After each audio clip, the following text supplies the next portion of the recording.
This episode of the Swell Pod is brought to you in partnership with Kiln. Kiln provides flex office space for teams and individuals. Their all-inclusive set of amenities helps startups, creatives, and entrepreneurs alike get work done. Learn more about Kiln at kiln.co. What does it take to create something that never existed before? What does it take to challenge the status quo? And what does it take to change the world? This is the Swell Podcast. We are passionate about the seed of an idea and how it swells into a movement. Take a journey with Josh and I as we seek the answers to those three questions through the stories of thought leaders, world beaters. Cue the Rocky music, world beaters. Oh my goodness. World beaters, game changers, disruptors, and other pleasantly rebellious humans who ventured into the unknown on a personal journey to do something novel, innovative, creative, and or disruptive. So Josh, tell us a little bit about our guest today. Yeah, love it. So our guest today is Deidre Paknad, the CEO and co-founder of WorkBoard, an enterprise platform that aligns outcomes across remote teams. She has led several high-growth organizations as a founder and as an executive at IBM. She has twice been recognized by the Smithsonian for innovation and has over a dozen patents. Deidre believes that while most of us are masters of our task list, being master of our outcomes can elevate our personal impact and accelerate team breakthroughs. She works with senior leadership teams at companies such as Microsoft, IBM, and WorkDay to help them clarify, align, measure, and drive strategic priorities more effectively and shift from an outcome or output, to an outcome mindset. And Spencer, what did we come away with this session thinking about? Oh gosh, there's a couple of things because we know Deidre and we've done some other things with her over the years. But she brings a fresh perspective. Like if you think the sound of KPIs and metrics is a little bit dry, she shakes that up completely. The way she talks about it, focusing in on what really matters. She does it in a way that's inspiring for not just us, but for any team that is trying to do this across organizations. And in life, she does it in an inspiring way, in a simple way. And I think she actually gave us a little bit of advice around how we could build an OKR or something that builds outcomes and metrics around our own podcast. But she just does it in a way that's super great. I don't think there's anyone else like her. Yeah, absolutely. 100%. I know, at least from a topic standpoint, I'll just say this, that the idea of output and outcomes and, having outcomes over output has always resonated very strongly with me. It kind of goes back to the what versus the why kind of thinking in my mind, is like, why do you do something versus what are you doing? And the why has always kind of stood out a little bit more strongly to me. And I kind of get that same feeling when we talk about outcomes. And I think it's just really cool when you start to think about it, applying some of this stuff personally, as we did when we thought about the podcast, but also for businesses as well. So I think it's a really cool, applicable topic to just about anybody who might be listening. Yeah, I totally. Yeah. So if you wanted to approach your life or work in a different way, where it's a little bit more focused on what you're trying to achieve in an inspiring way, stay with us and listen. Yeah, check it out, listen. Then subscribe to the podcast, it and subscribe it, share it with everybody, All right. Bye. Yeah. But hang on. Is that one of our metrics? Good question. I can't remember. So get liking. Come on, guys. All right. Well, hey, actually, one thing that I did wanted to mention is, there was a little bit of a duration between when we interviewed Deidre. And look, good things sometimes happen. Do you know what?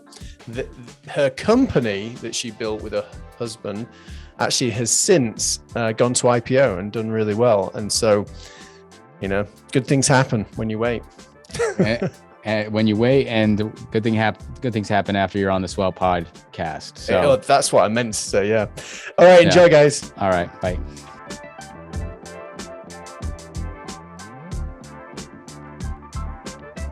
Welcome to the Swell Podcast, Deidre. It's great to have you here. Actually, before we get started, I actually think there's a great discussion about a certain program So you've heard of TV Ted Lasso, right? Yes, And indeed. the show on I love Netflix. Ted Lasso. Yeah. Well, we've You heard that bet. you love that show, but I'm from England. Josh is, I don't know, let's say, did you nearly go professional? I don't know. You're a soccer player. Yeah, we've got a great show. What do you enjoy about that? Oh, you know, I have this saying that optimism is a superpower, and that entire show, Ted Lasso himself, is exactly that, right? Just the optimism with which he woke up every single day and approached every other human with optimism, with generosity, with an open heart. Man, if we could all show up that way every day, wow, just how powerful and potent that would be, making the world a better place. Yeah. It was funny too. So Spencer had slacked me that little tidbit of information just a little bit ago, and I had looked through I had looked through your Twitter, and I saw a post about fresh eyes, and I saw a post about ignorance, really just not knowing and being okay with that, right? Like, and I was like, man, just watching that trailer, I was like, that is so probably the perfect example. This guy put in a situation where, he has fresh eyes, but he's also ignorant of so many things. Yet he's so engaging and optimistic, and yeah, everything else that you mentioned, which is really interesting. But yeah, so yeah, I don't know Man, no. where. Oh yeah, sorry. Go ahead. Yeah, And he was free of arrogance, which was yeah, just, and instead of pretending that he knew more than he knew, which I mean, it's such a liberating thing, really, to not pretend that you know more than you know. yeah, yeah. Well, so should we jump Yeah, I into remember. ultimately?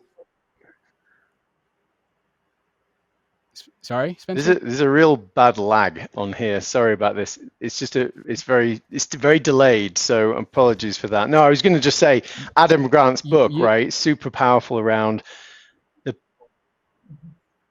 the power of power of knowing what you don't know. And I think that's what you're saying around the leadership perspective. But yeah, go for it, Josh. No, yeah, I'm sorry about the delay. Yeah, well, I guess we'll work through some of these kinks, but I think I guess if we were to dive into, I think a big topic that I think we're really interested in, and the thing I think that we're all willing to know more about, right, is on the topic of outcome mindset, outcome versus output, and OKRs. And I think, I'll just provide a little context for me because, so as a storyteller, as a designer, and as a creative, I have this proclivity towards work and life that's more meaningful, more valuable, and filled with kind of emotional connection. And I find so much of that in your messaging around outcome mindset and OKRs. And yeah, I would love to dive more into that. So maybe if you can just provide our audience and listeners with an overview of outcome mindset versus output, and even OKRs, if that would be okay.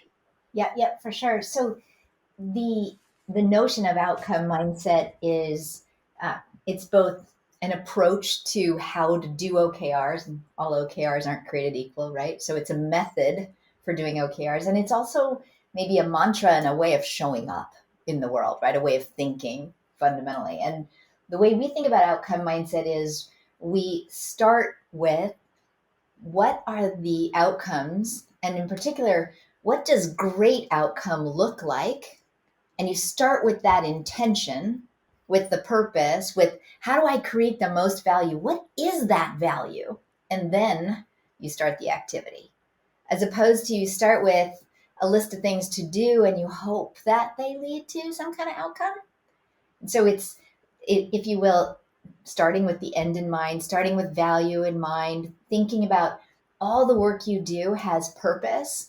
And the way you know that is you start with the purpose before you start the work.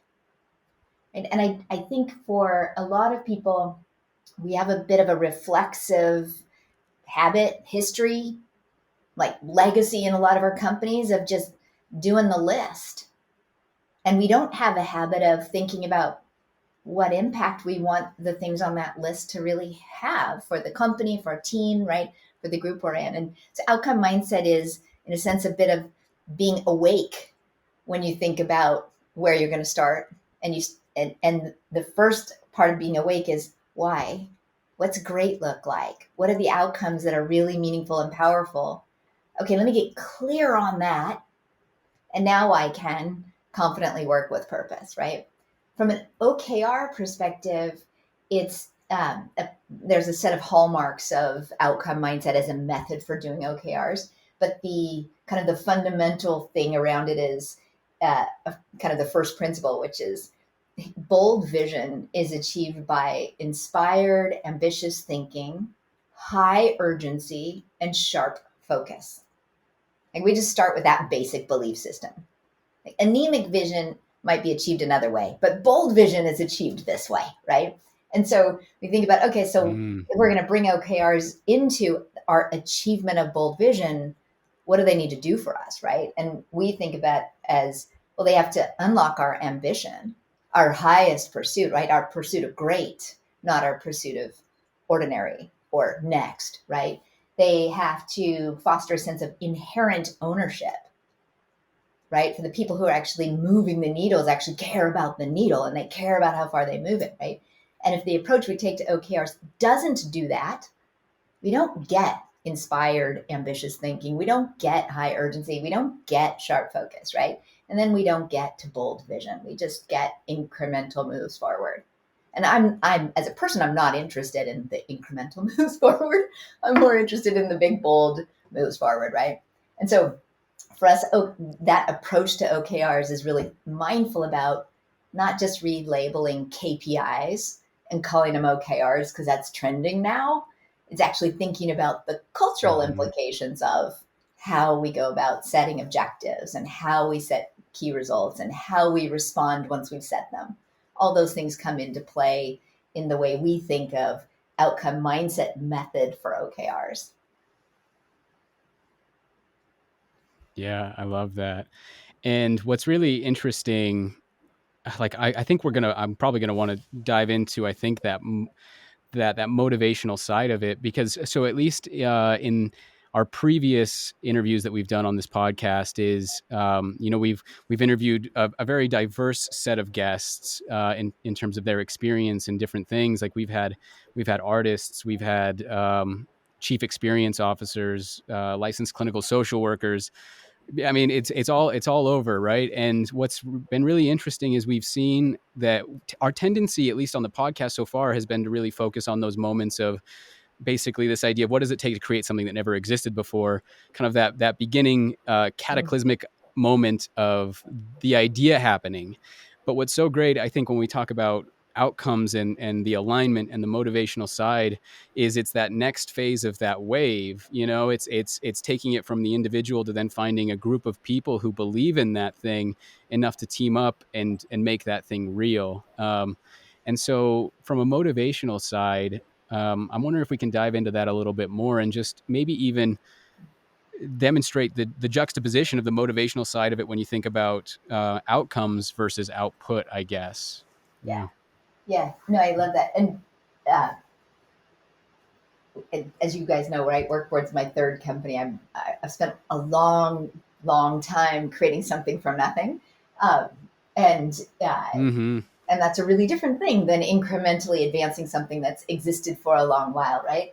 And I'm obviously super energized by that. But the kind of difference or the nuance, if you will, if I take two examples and say, if I've got an output orientation versus an outcome orientation, if you go down I'll say not typical company, but relatively typical company has a strategy. Let's say the strategy is we're going to enter a new market, and we enter that new market.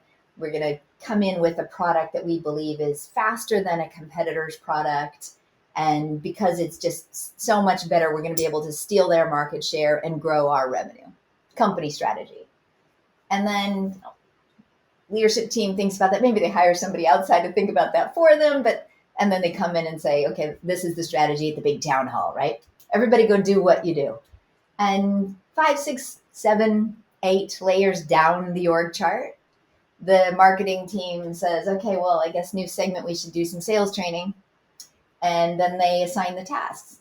Bob, you write the playbook. Bill, you update the personas. Jane, you do the collateral.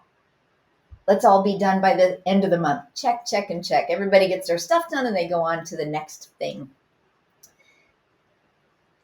5, 6, 7, 8 layers down the org chart, there's dev team working on product that at the top of the house they believe is supposed to be competitive, right? That's going to trump this existing or the incumbent player. But they're just shipping 6.4 because it's right after 6.3. They got the backlog. They've already groomed it. They're just doing what they do. So they do it. 2 quarters later, haven't won a deal, don't have a product faster than a competitor's, and nobody in sales knows how to sell it anyway.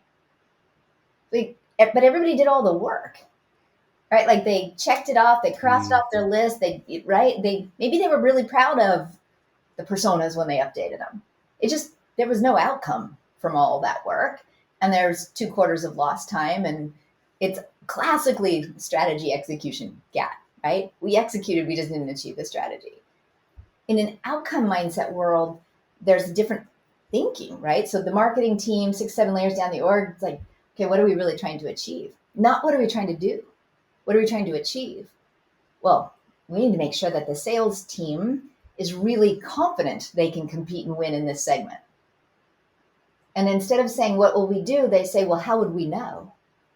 Well, 85% of the sellers would tell us that they were really confident that they could compete and win, meaning the sales team would believe that they could win. Okay, then what do we need to do? Well, let's do sales training, personas, whatever.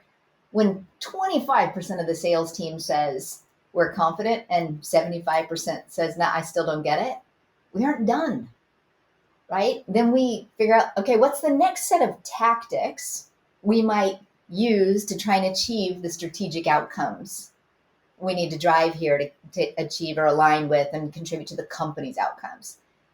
And if those don't work either, you're still trying. You're not done, right? You're still working in pursuit of the outcomes and making all kinds of game day decisions about how to shift and how to optimize and so on, because you're really clear on the purpose of the work you're doing, right? And when you really get to the end game, right? Same thing on the dev org. It's not what do we need to do? It's what are we trying to achieve? Well, we need it to be materially faster than, kick-ass faster than the incumbent product. Well, how would we know? Yeah. Well, it only take 2 clicks to complete a transaction and the load time would be less than 3 seconds. And like, you'd really get down to what does kick-ass faster look like? And then we'd actually hold ourselves accountable to, well, shoot, we've got still 6 steps in the transaction flow. They have 7. That's not kick-ass faster, guys. We got to get it down to 2. How do we get it right? And so they're, again, owning their own tactics, et cetera, but measured by really the value that they're creating. In this case, the value they're creating for the customer, not the value they're creating for their internal customer, the sales team, as the marketing team was doing, right? And then you get to a place where 2 quarters later, sales owns its own number and they believe they can achieve it, and they have something in their bag that's actually going to compete well and drive revenue, take revenue or market share away from an incumbent, right? Achieve the company strategy. And if you think about whether you're energized by, okay, I gotta update the playbook and these are my items on the backlog, or are you really energized by 85% of the sales team actually loved my sales training and they think they can crush it now?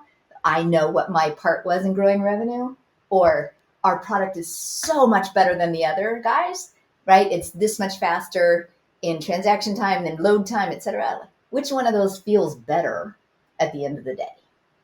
Right? Like, I know my value every day of the week, right? Over I did my list any day of the week. Yeah, absolutely. That makes absolutely, Spencer. Yeah.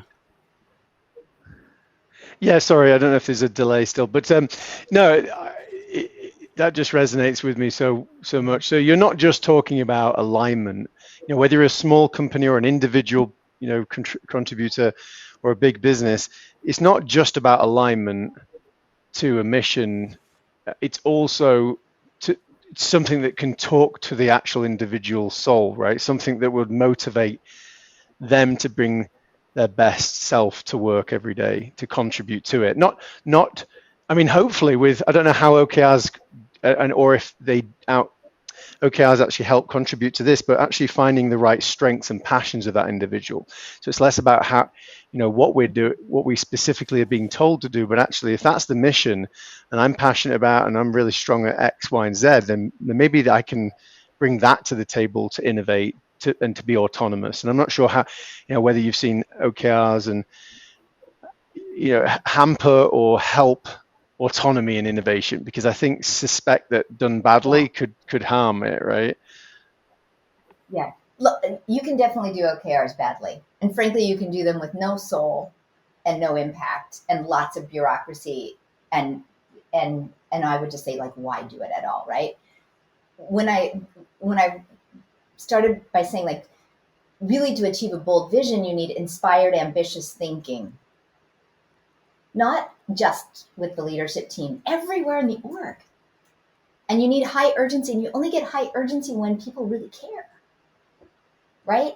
And you need sharp focus, and you only get sharp focus when people have real clarity, right? And that comes not from the top down, that comes from everywhere, right? And so when I think about how to do OKRs and the method that we use there, it's actually about helping each and every team think about, well, what does awesome look like? That's what the company's trying to achieve. We're experts in X, right? Whatever your domain is, we're experts in X, and our skills are these, and our zone is that, right? What's great look like locally if we're contributing to the global objectives and results the company's trying to drive? And you're actually answering that question locally, as opposed to the cascade model will tell you what to think and what to do. I think in some ways that's kind of infantilizing for people at work. It's like treating them like they're slow children. And I think you flip that on its head and say, okay, you guys, you decide what your own awesome looks like, right? We'll use a common vocabulary for that. We'll use a common construct for that. But you figure out your own best possible. You are expert in what you do, what your team does, right? You know what your local truth is. You know what's working. You know what's breaking. What's your awesome look like? You declare it, right? And the ask is that it be accretive to the company's objectives and results, right? That's the ask, as opposed to the dictation you must align. It should be accretive, as opposed to you're working for some other company, right? But I think people get that and start there inherently. They want to be a part of something. They start with that in the first instance, rather than we have to force them to think about how they contribute. They actually show up every day to contribute. Let's give them language, safety net, method, opportunity, and I think of it as invitation to think about what their great looks like, to articulate that, to connect it in, and to own it. Yeah, thank you. Yeah, I wonder whether, I don't want to take it off on a tangent, but I'm curious now how many times you basically ask that question, because it's pretty refreshing when I hear it, which is, what does awesome look like? I heard from someone that you and your husband were on a beach, right? When you decided to found, a WorkBoard solution, I think it was Santa Cruz, right? And so at that point, you probably described to yourselves what would awesome look like in this space. Maybe, and it sounds like that wasn't the only time you did that, right? That you've probably done it hundreds of times since. But you're saying even on a daily basis, probably, I don't know, what is that what you're saying? To continue to go back to what that vision is? I think that, so think if you're, let's say you're in a company situation, right? And the company has a set of strategic priorities and urgency to go achieve them. If you're doing OKRs well, every team, every quarter is actually taking the pause to look at what the company objectives are, look externally, what's true in the universe, look internally, what's true in our world, and then ask itself the question of, okay, what's our intention? What do we want to achieve? And if we're wildly successful, what does that look like? What does awesome look like? And as you probably heard, we do a lot of OKR coaching, meaning we literally come in and help teams think through their objectives and key results the first time they're doing it. And it's something I started years ago, maybe 4 years ago.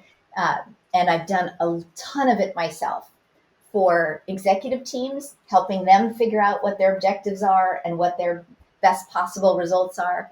And I've done it for every team down the line, so that I had an opportunity as founder, co-founder, and CEO to really understand what the differences are and are not between, for example, how a frontline support team, a senior engineering team, a marketing team, a sales team, an executive team, and everybody in the middle really thinks through, well, what are we trying to achieve, and what does great look like, and how does that fit into the big picture?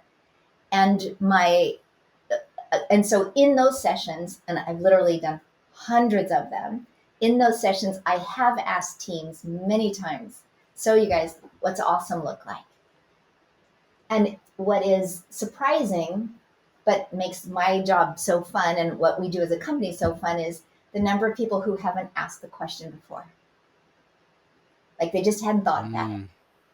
And often farther in the org, they didn't feel like they had permission for ambition.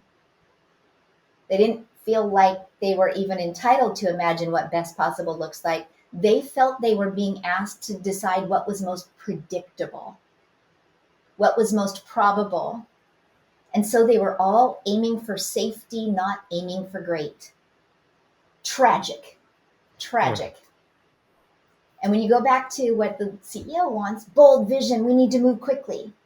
Well, then you need to give people permission for ambition, because you don't move quickly or boldly when everybody's aiming for safety, right? This is the great unlocking and the connection, if you will, in my mind, between outcome mindset, culture, OKRs, and growth companies in an entirely new world that we are all heading straight into right now. Can I? That's then pretty follow up on motivating that? and refreshing just to hit. Yeah, go for it. Sorry, Spencer. One of the things that came into my mind as I was doing some research before this podcast, it was because I was thinking about that. I was thinking about the ambition part of it. I was thinking about, we're ultimately unlocking this meaningful work, right? And I think that I'm interested in the moments when everything shifts and your outcomes have to change. And so from the individual's perspective, who's found meaning in that previous outcome, like in a very personal kind of way, in a very ambitious kind of way, what have you seen in those moments when the outcome suddenly does have to shift? Yeah, I'd be interested to hear your thoughts on that. When the outcomes we were pursuing in the past are no longer what we want to pursue in the future, or when I just realized I was thinking about outputs and now I get it on outcomes. Yeah.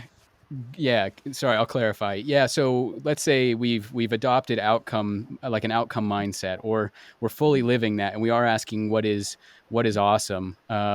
But something happens as a result. You have to change your outcomes. Like there's a need to shift your outcomes. But the previous outcome, let's say from a team level or an individual level, I felt personally motivated and connected to, and I'd love to know, just from your experience, what have you seen in those moments when those outcomes did have to shift? Was there pain, or was, because of everything that it instills into the team and into the organization, if it was actually an easier transition to find that connection to that new outcome? Yeah. Great question. So the way we think about the OKR cycle is we get aligned within teams and across teams on, what are our intentions, our objectives, and what does great look like, our key results. And then we spend the quarter focused on driving those, and we practice a bunch of results rituals, which really keep us dialed into pursuit of our great, right? As opposed to pursuit of our email box or chat channels, right? And then super important part of that cycle for us is a look back and learn stage. So end of quarter, a very explicit moment where we say, okay, what are our victories? What are our challenges? What are the shifts we need to make? What's changed outside? What's changed inside? Right? And are these the right objectives now? Knowing what we know today, not 92 days ago, but today, knowing what we know. Right objectives? Are these the right key results? Are we measuring the right value? Is this the value that matters next? Or was that the value that mattered last period? And that learning cycle, when teams have that muscle, when they really take the time, it's amazing how easy it is to let go when you're asking questions of what's changed externally, what's changed internally, where's the best place for us to create value now in the next cycle. So if you have that muscle and flexibility, my experience is people are actually more focused on forward value creation than hanging on to their sacred cow from prior cycle, right? You just start to lean forward. And that's both lean into value and lean into the roadblocks. Because, the faster you lean into those, the faster you remove them and the more value you create, right? It's a forward leaning versus backward looking kind of behavior pattern. If you take the time to do the look back and learn at the end of the cycle. If you gloss over that, yeah, you have all kinds of sacred children and sacred cows and sacred beanie bunnies and all kinds of stuff, right? That everyone's holding onto their artifact instead of thinking clearly. Yeah, I love that.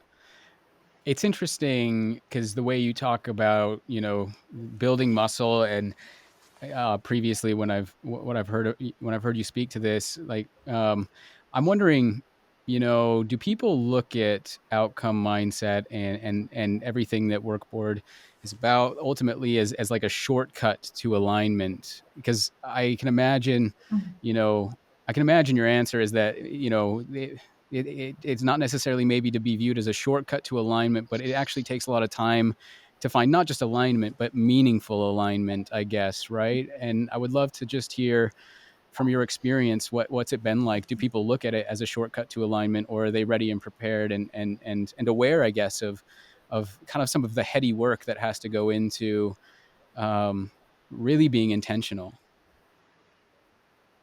Yeah. I don't think they look at outcome mindset as a shortcut to alignment. And it's in some ways, I'll argue that having an outcome mindset is actually perpetual alignment, right? That the way we're thinking about why we're here, why we're in this meeting, why we're doing this work, why we're doing what we're doing this quarter, all of that is from causing you to always be thinking about, are these outcomes accretive? Do I even know what the heck they are before I spend the time and I let the weeks go by, or I take resources and allocate them in this direction? I think if you approach OKRs and you approach alignment with an outcome mindset, which I'll argue is, what does great really look like? Like, let's align on our best possible outcomes, not our minimum bid, right? If you approach alignment with that in mind, then you get not only alignment, but you get inspired thinking, more ambition, higher urgency. You get all those other things that are the substance of, I'll say, much deeper alignment on and around that bold vision and its realization, versus the forced march of alignment, which is we have it in name only, and you have about 50% of my interest every day. The other 50% is wondering why I'm here, right? Real alignment is I care deeply about what my team's in pursuit of, and I connected to and I was co-author of it, and I know how creative that is. And it's sort of shifting the energy to, Spencer, where you started, right? Which is, how does it feel as a person, right? Knowing that your work has purpose, knowing what the value of that is, and knowing how it contributes to the company. I'm just using different words with more depth in them to describe alignment I'll say a more holistic and a more whole way than we maybe traditionally thought about alignment. I think, and I use the word accretive also to talk about aligned, right? So if it's accretive to the global strategy of the company, I'm working in alignment and my outcomes are in alignment with it. And then I think about results alignment, Mm-hmm. not people alignment, not team alignment. I don't think we get people aligned. I think we get our outcomes aligned, right? So we know that they add up. Mm. And I think sometimes we think I about love that. we have to get people aligned or we have to get teams aligned. It's like that's an org chart exercise.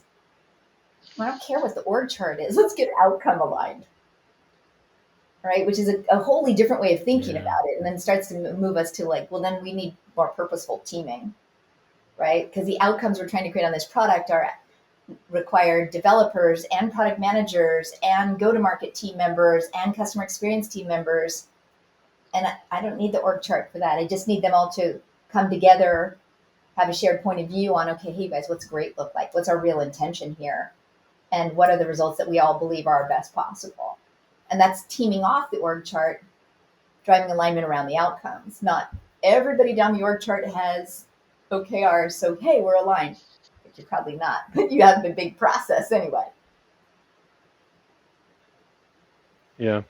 Yeah. I wonder at what point size of organization do you, because it just sounds like it's an impossible thing to do to keep it continually adapting and aligned in a big organization unless you have a proper tool to do that with.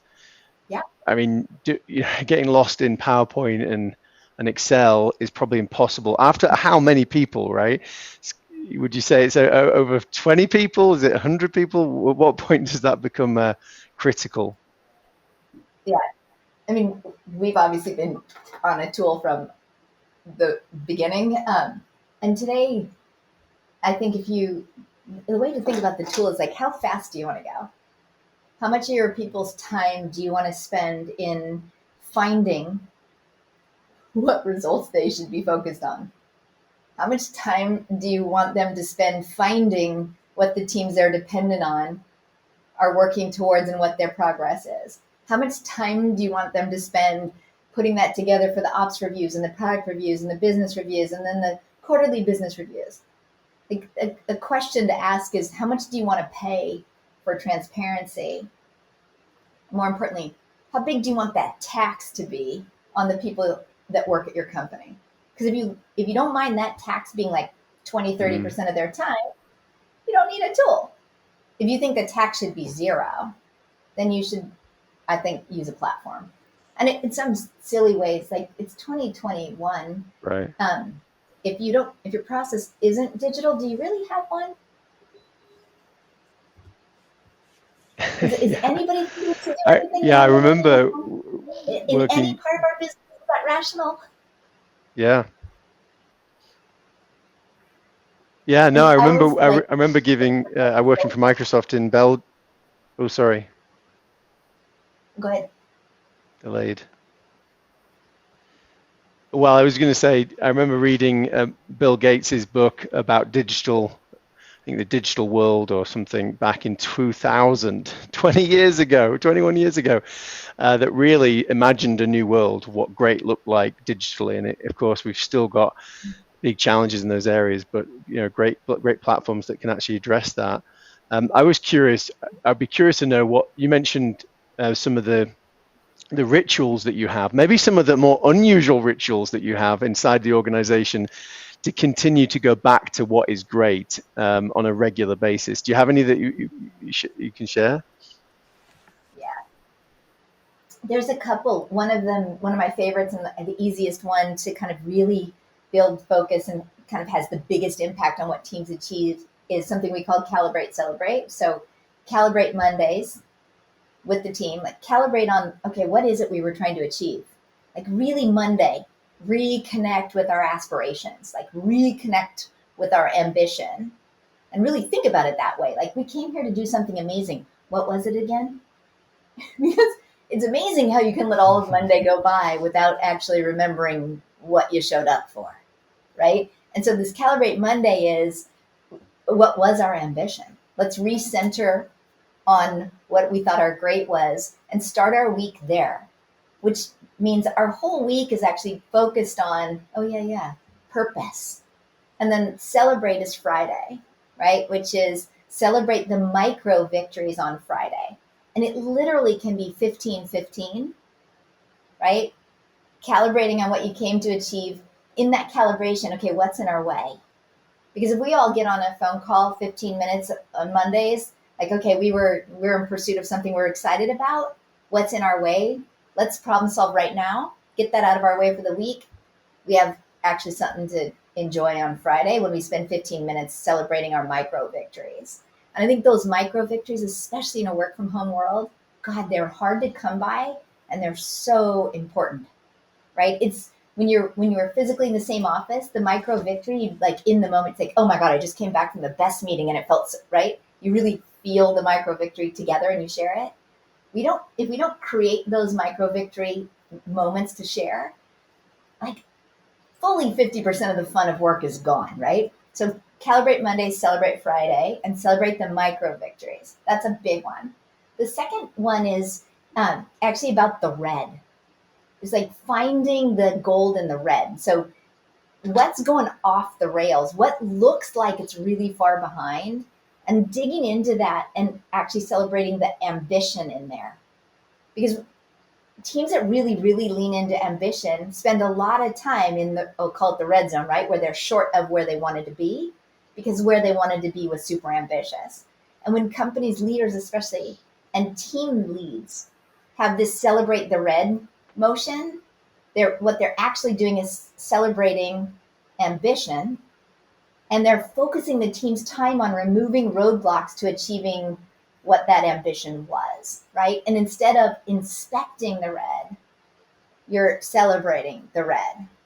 And the question is, what are we learning? What are we learning? What are we learning? What's in our way? What's in our way? As opposed to what went wrong? What's going wrong? What happened here? They just change the language up. The more often you do that, obviously the faster the roadblocks leave your path, right? That one's a huge one. And I think when leaders do that, they change the culture.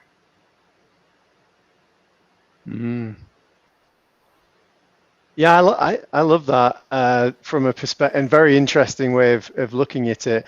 I assume you use these rituals at home with your family. I'd like to see your family OKRs. How far do you take it? So my family is like, my daughter's an entrepreneur, founder of her own company. My husband and I are co-founders. So we have among the weirdest home lives of any family that you'd ever see. It's it's a family where hang on, says, give us some more insight. Give it. You know, most of the time there's this expectation of like, okay, we're going to do this thing together or that thing together. In our family, it's like, okay, whatever the business needs, just go do that. Got your back. It's all good. As opposed to, are you seriously going to get on another Zoom call? But you just got off one. It's Friday night. It's Saturday afternoon. All of us we're all on the same page, which is whatever you need to do, just whatever you need to do, go make it happen. And I think that actually is quite helpful. There's a high tolerance for work-life imbalance at our house. Just the only thing you can call it, imbalance. So do you actually have a WorkBoard account as a family? Not as a family, but my own my stuff is I live there. Yeah, I live there. I'm like not smart enough to have like 27 places where I keep track of what I want to be when I grow up. Like I just have one place where I do that, and yeah, it's I just live in there. Nice. And like my Josh, personal KR is like what I'm I trying want to ask do. And oh yeah.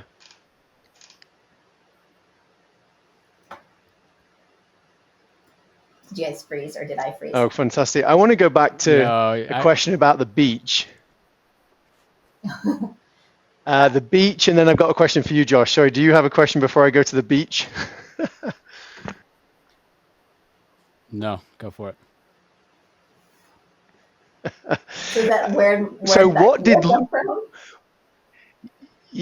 did great look like back then when you decided to found your third company, and how has it changed? Yeah, great question. So we that at the time we were having really different experiences in our lives, and before we started the company. And I was at the time I was at IBM, and my last company had been acquired, and my business was growing fast, and it was getting bigger and bigger, and like getting everyone aligned on the mission and getting transparency on, how are we achieving it, was getting harder and harder and harder. The bigger we got, the harder it got to make sure everybody had high momentum, aligned on the mission. We all knew our metrics. Like that was just actually taking from 20% of my time to 40% of my time. Like, God, this is brutally hard. Like, how do you really do it at scale? Like, you kind of don't. It's so hard, right? At the same time, my co-founder, my husband, was working at a technology company, but he's a competitive cyclist. And so he's like a spreadsheet where he's keeping track of, he rides 6 days a week. So he's got every day for a decade, how many miles, how many minutes, power output, whatever. And he's on a cycling team, and all of his teammates were all keeping their own results privately, right, in their own spreadsheets. And then they all moved to Strava at the same time. And all of a sudden they have like total results transparency. And then also they have transparency of how the other teams that are competing in their races, et cetera, are doing. And he has this huge epiphany, which is with that data, he could train less and win more. And that is the holy grail, whether you're like an athlete on a bike or you're an athlete in a business or whatever, right? It was, oh, okay, wait a minute. How come you have that on your phone and it's changing your game, right? It's changing how your team succeeds. And I have to wait till the quarterly business review, which takes 60 hours to prepare for, to find out how my business did 80 days ago. You can see how your teammates did on a ride that ended 5 minutes ago. Like, whoa, this is an opportunity. And that was that maybe we could, right? And that is WorkBoard ultimately, right? What we thought then was that there would ultimately, team leaders would want to have a mechanism to make sure everybody on their team was like part of the game, right? And could ride well, play well, if you will. And that we thought in the beginning it would be like team level, and then up to manager level, and then up to like VP level. And we did that for a couple of years, and then we realized that actually teams really wanted to know what's the strategy of the business, right? Like without a good signal from either the division they're in or the business they're in on like what are the strategic priorities of the company, they were a little bit at a loss on like how to connect, right? And they were super hungry for, but if I only knew what Jack was thinking, then I would know what my strategic priorities should be. And then we realized, okay, actually, we should start at the top, because the top isn't clear enough. There's no way for teams at the front line to be clear when the leadership team isn't clear enough. And so we switched and started literally selling to the leader level first. We thought that would be slower than it was, but ultimately we had a pretty common mission all along the path, which is it should be awesome to be on the team you're on. You should know what winning looks like, and you should feel that you're part of a bigger thing, right? And always be accelerating. It's kind of the idea from the outset. And you can tell that the cycling part had a really big influence on how we thought about it, right? Competitive. We came to win. We came to do great things. We came to ride a great race.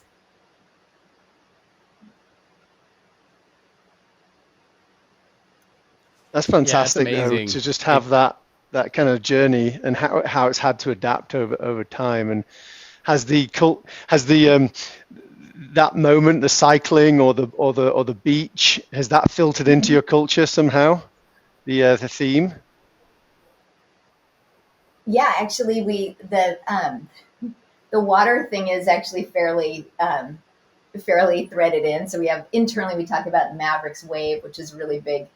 It's a beach near our office, and every year and a half or so, there's enormous waves on Mavericks, right?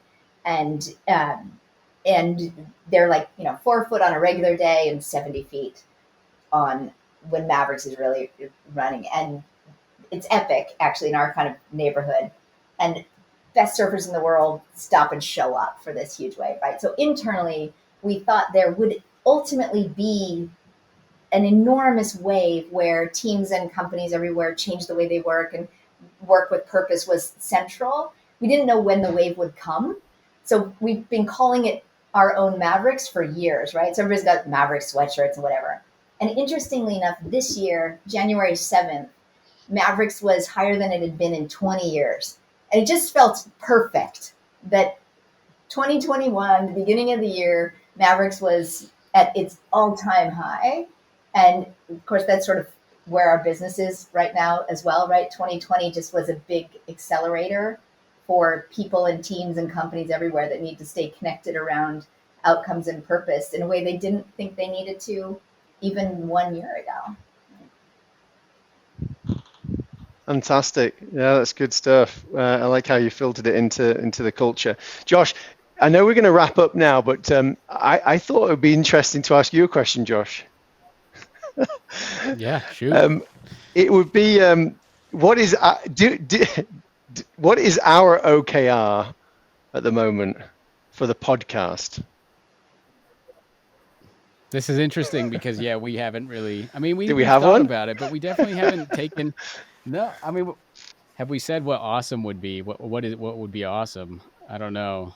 Like, so for me, being able to like satisfy this kind of curiosity, and ultimately, like I like to look for patterns in things. And even going back to what you just said, what was so interesting about that is in our interview so far, there's been this pattern of this known versus unknown, and taking something that kind of came from somewhere else, and then putting it together to create something that that is completely fresh and new. And I'd love to know if that similar circumstance actually happened with your other two previous companies. But for me, what is awesome is simply talking with people like you and being able to satisfy my curiosity. But for the podcast, I don't know. Yeah. Well, hang on. We've got Deidre on the call. What do you think about doing a 5-minute Let's do it. Will you do that? Will you just walk us through a basic 5-minute, 6-minute intervention for our podcast? Yeah, so that was great, Josh. Good context. When you think about what you hope listeners get from it, what are the words that come to mind?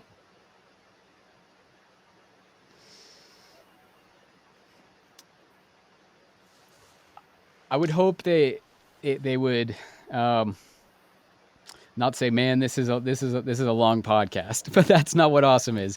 Yeah, I think I would want them to feel like they're asking questions that I don't think we would have expected, and that we're over the course of multiple episodes that they would be able to start feeling like they can put those dots together as well and take out something meaningful for them.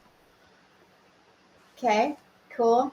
So curiosity. I would say curiosity curiosity and meaning over a journey. Throughout the journey. Yeah. They want to be on the journey with us. They don't want to miss out on that those connections. Yep. Got it. I mean, so off the top, maybe it's sort of pique and feed curiosity for our listeners. Maybe as a headline, and then. You mentioned see new patterns. I wonder if that's part of the way we think about set of key results there, or whether that goes. And one way to think about your objective is what's the headline, right? And even think, and I use something called the town hall test, right? Which is, hey, when you say it out loud to other people, do they like perk up or tune out, right? And so think about it like, what's our headline? It's almost a liberating way to think about how we write the objective. So it doesn't get, it doesn't have 4 paragraphs. It's just got one powerful statement that motivates whatever. And I don't know, piquing and feeding curiosity is actually kind of cool when you think about it. Who do you want to reach? That is actually one of the most difficult questions that we've been struggling with. I think that's part of our experiment too, is I think we're curious there. I will say, based off of who our partner in the podcast is, our sponsor is Kiln, which is a home to startups and creatives and entrepreneurs. Like, I would imagine that might be our primary audience, is a business kind of audience, an entrepreneur type of audience. Yeah. Mhm. So one of your KRs might be uh, benchmark or assess audience response across a couple suspect demographics or Mm. constituents, right? That might be one of the key results that you spend the quarter sussing out, right? Maybe that's one. Um, maybe there's, if it's like, how would you know that you were, sparking or feeding curiosity for other people? You might have a set of key results related to people telling you, responding and commenting that they learned, they saw new patterns, that opened up a new way of thinking, right? Um, Mm. that might be another one that is, well, how would we know we were doing what we wanted to in our headline? Little different than we have 10,000 listeners. Like, who cares? What did we want to have 11,000 or 6,000 or 700,000? Like, what's 10,000 mean? And then who are they, right? And if you're in the early days, it feels like more you what you might do in a quarter is figure out who cares, where it lands, and you might be surprised by where it lands and for whom it lands. Maybe it turns out intrapreneurs more than entrepreneurs are super into Mm.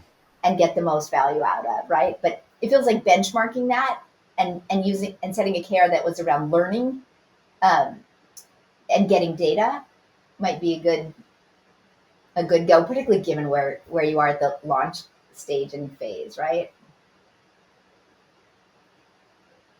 Yeah. Yeah. I love that. I love that. I like the idea of the engagement part of it as well, and understanding what are you taking away from these episodes? Like, is it sparking new ways of thinking, or like, I love that, and just kind of measuring that engagement, that and how they're engaging with the content as well. I like that a lot. Yeah. How many conversations get sparked off of either a pattern you bring Yeah. forward or ideas you bring forward or guests that and the conversation itself would be a way of maybe Do measuring. you? Yeah. Do you ever? I guess so. For us, we've always kind of talked about it behind the scenes, not necessarily as overtly. As maybe even a little bit in this episode, but we do have three questions that are like a core undercurrent of these episodes, and that one of them was, what does it take to challenge or to create something that never existed before? What does it take to challenge the status quo, and what does it take to change the world? And I guess as it relates to outcomes, do you ever see really big, massive questions as outcomes? Like, we don't know what this answer is going to be, but an outcome could be our answer, I guess. Yeah. Totally. Yeah. So often in either in an early stage of launching something or when teams haven't measured before, the first quarter, an awesome outcome might just be we instrumented so we could Mm. measure. Like, that is our best possible. That by the end of this quarter, we set ourselves up to measure go forward, right? And that would be amazing if we got that all done in the queue, right? Another one is actually our best possible is we end the quarter with data about what the consumption pattern is or who the audience or what the audience pattern is, right? Our best possible is we've got data now to work from forward, right? And often at the beginning of things, the acquisition of data is the outcome, right? Rather than we're going to assume we already have the data and we know we need to go from 10 to 20. We don't know if we need to go to 10 to 20. We can't even measure to 10 yet. So great would be we get the ability to measure, or we find out that it's actually 500 and we should really be focused on the difference between 500 and 750, not the difference between 10 and 20, right? Like, knowing the data at the end of the quarter, not changing the data at the end of the quarter would be super valuable, would be our best possible outcome. Yeah, that's A lot of times fantastic. in product teams I and love business that. teams, it's we have a fully funded, approved plan with headcount allocated at the end of the quarter. We haven't started a thing, but if we had it funded by the end of the Q, whew, that would be amazing, right? And so the outcome is not due to plan. The outcome is the plan is funded. Yeah, I love that. I love that. Spencer, do you have any other questions about that part of the episode, like our own podcast outcome? Do you have any other questions about that? I think I do, but I'm not going to probably ask them that right now. But it's given us some thought around it, and I think it'll help our listeners as well. Just be thinking about those things. And I like how you've highlighted really an MVP approach. I mean, just get what you need as the foundation, right? The data, that would be amazing. Let's get that over the line, that piece, and then we're more informed. When we reach out to 7 different social platforms, we'll know which ones worked, which ones didn't, which audiences were attracted to which platform, or to video versus audio. So yeah, lots of food for thought. Yeah, no more questions other than I wonder at what point. No, go for it, Josh. No, I do want to ask before we end the podcast, though. Like, I want to ask about. I've read about the fact that you were twice inducted into the Smithsonian Institution for Innovation. Maybe you could tell us a little bit about that. Yeah, it was quite a while ago, but it was the Smithsonian Institution, particularly 1999 to 2002, I think up to 2005, there was a huge shift in technology, right? There were some really breakthrough uses of technology, digital in particular, that were kind of extraordinary moments. And we had the opportunity to take this 100 years of Olympic history, which had been kind of, in these secret libraries in one place in the world. And it's kind of a world treasure, but, you could only get there if you traveled to Switzerland and, had a secret pass in his library. But we took this 100 years of Olympic history and made it digital, searchable, had integrity, the original, and all of a sudden there's this public library of this 100 years of kind of world history. The photos and the athletes and the stories, including through 2 world wars, and pretty amazing content. But it was because we're early in the world of digital.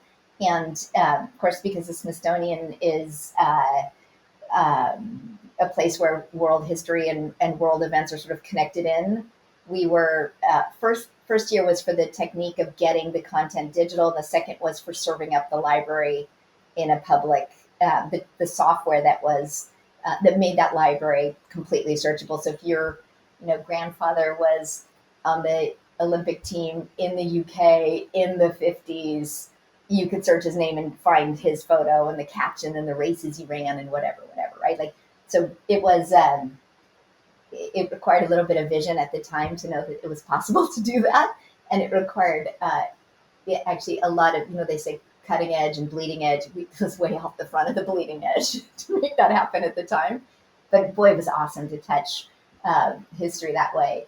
We, not inducted into the Smithsonian for it, but we did the same for Peter Drucker and his personal archives, and all of his books and all of his correspondence. And honestly, that had the same kind of scale and import, because he had letters from every world leader kind of in my lifetime, which was pretty amazing. They're like handwritten letters, and so that was also actually pretty stunning and pretty amazing opportunity in the early days of taking treasures that matter to a lot of people and then making them available to a much bigger audience. We sort of forget that there was a moment in time where you had to go physically show up at the point of the treasure to partake of it.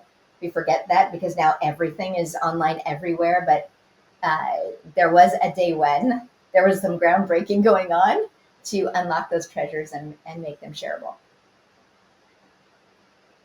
Man, I want to just do a whole podcast on that. Like, I want to ask you like probably 10 to 20 questions right now about that.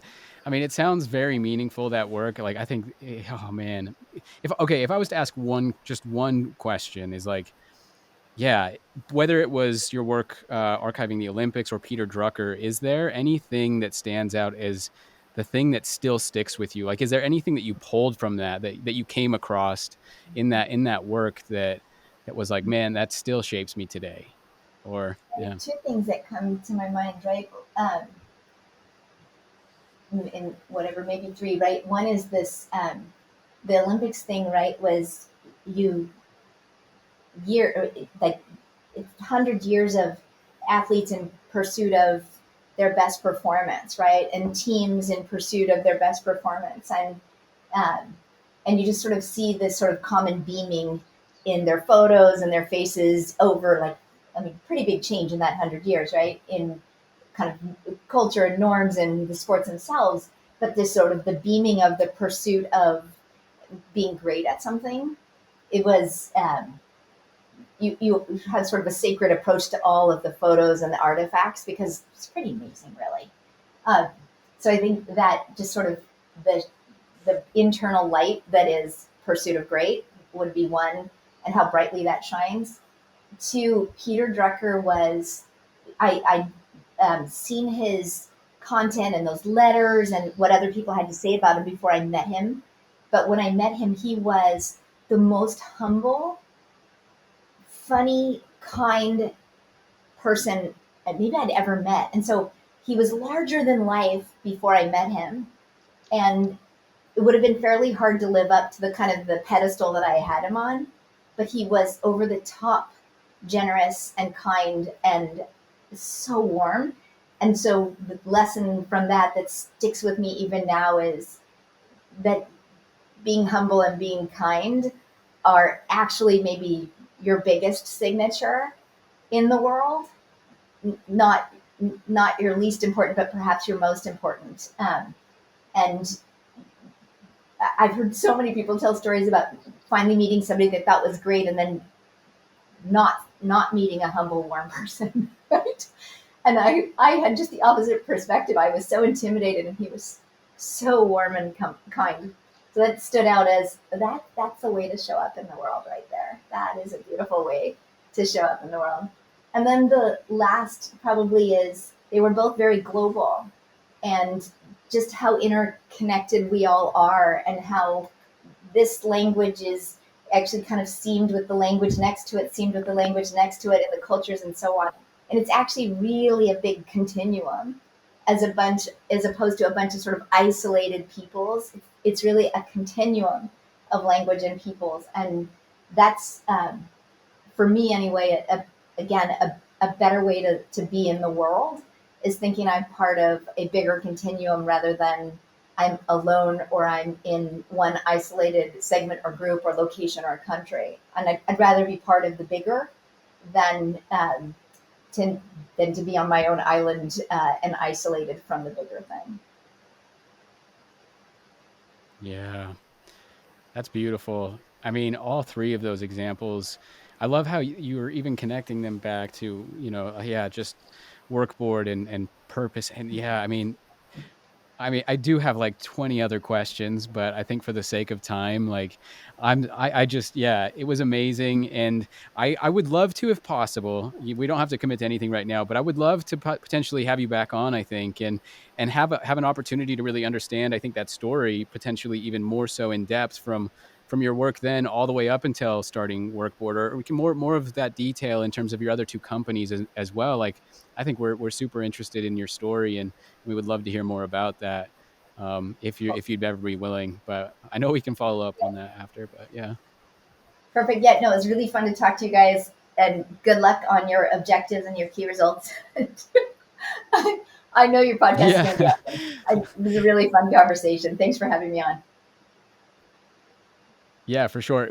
Last thing, if you, how can people reach out to you or follow you? All the socials, that you want to put out into the world. Do you want to do that right now? Yeah. Yeah, I'm on Twitter. I'm at Deidre, and it's DAY_DREE, which is the decoder ring on how to say my name. That's the easiest way. You can follow me there, give me a shout out there, ping me, DM me, whatever. That's probably the easiest one. Perfect. Wonderful. Thank you so much, Deidre. Awesome. Thank you, guys. It was fun. Well, thanks for hanging out with us. We really hope you enjoyed today's episode of the Swell Podcast. Please be sure to like and subscribe. And if you enjoyed today's episode, please leave a review on Apple. And get in on the conversation as well on all the major socials at the Swell Pod. We will see you next time.